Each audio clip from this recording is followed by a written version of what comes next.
आम राज्य रे अनेक पारंपरिक कलाकार माने अछंती आउ सेही माने गोटे पटे संस्कृति की बंचेबा एवं आ गोटे पटे मध्य निजर जीवन जीविका प्रति किभली भाव में सुरक्षित रखिबा एक कथा को लेकर अनेक समय संघर्ष करिथांती। मु केन्दुझर को आसी गतकाली संध्यारे श्री निखिल उत्कल पाला परिषद ओडिशा सेमानंकर गोटे 48तम पाला परिषद तांकर वार्षिक सम्मेलन थिला। प्राय पाखापाखि 12,000 रु अधिक संख्यार सारा ओडिशा रु विभिन्न जिल्लारू पाला गायक गायक एवं तांकर पाड़िया कहती जो तांकर सदस्य माने ये पूरा टीम राति रे लोक मानकु सचेतन करिया पई पुराण चर्चा करिया पई एवं शास्त्र पुराण आलोचना करी लोक मानकु संस्कारवादी करिया पई मध्ये अनेक समय राति सारा उजागर रही लोक मानकु ये बाबद रे समाने पाला परिवेशन माध्यम रे मृदंग गीत संगीत नाच ए माध्यम रे समान को खुशी करई थांती एवं पुराण चर्चा भी करी थांती। ये गुटे बहुत आम ओडिया अस्मितार ये गुटे बहुत बड़ कथा। तेणु सेमानकु मध्य सरकार का तरफ विभिन्न समय भत्ता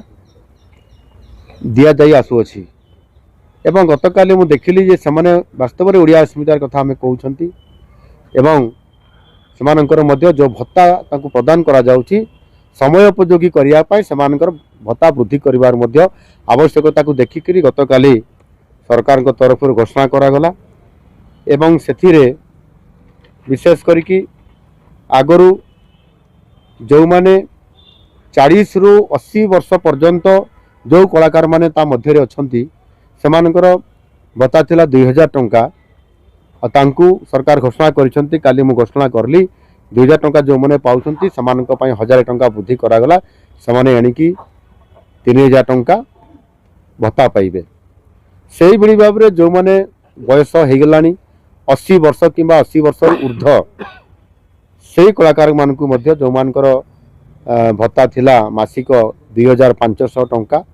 तांकु मध्य 1000 टंका वृद्धि करिक 3500 टंका को वृद्धि यह द्वारा सारा ओडिशा प्रदेश रो राज्यर प्राय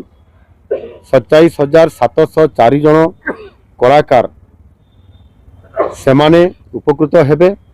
आजिर जो सिनेमा प्रेमी एवं आपंकर जो आल्बम प्रेमी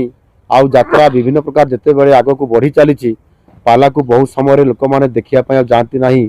किंतु ये माने निजर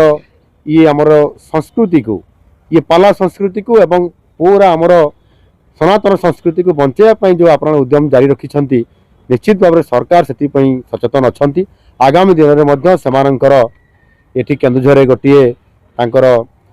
कार्यालय गोटे प्रतिष्ठा करा जिवो सेतिपई जिला प्रशासन तरफ डीपीआर प्रस्तुत होईची एवं से कार्यालयटी राज्य पई कार्य करिवो आ सौभाग्य सेटा आम केन्दुझर जिले में मध्य हेबा पई स्थिरीकृत होई अछि। एणु जो माने भी ए भलिया काम करूछंती संस्कृति सनातनी संस्कृति सहित प्रचार प्रसार करिबा पई मध्य सरकारंकर विभिन्न योजना को एमानंकु निया जाय। एणु निश्चित भाव में सेही माने जो माने संघर्ष कर सरकार भल चिंता करिसेंती। आगामी दिन में सेमानंकर सुख स्वाच्छंद को लेकिरी सेमानंकर अम्युनिटीज को लेकिरी मध्य आहरी अनेक कथा जो दाबी करिसेंती ताहा भी पूरण करा जिबा पई सरकार विचार को नैछंती। धन्यवाद।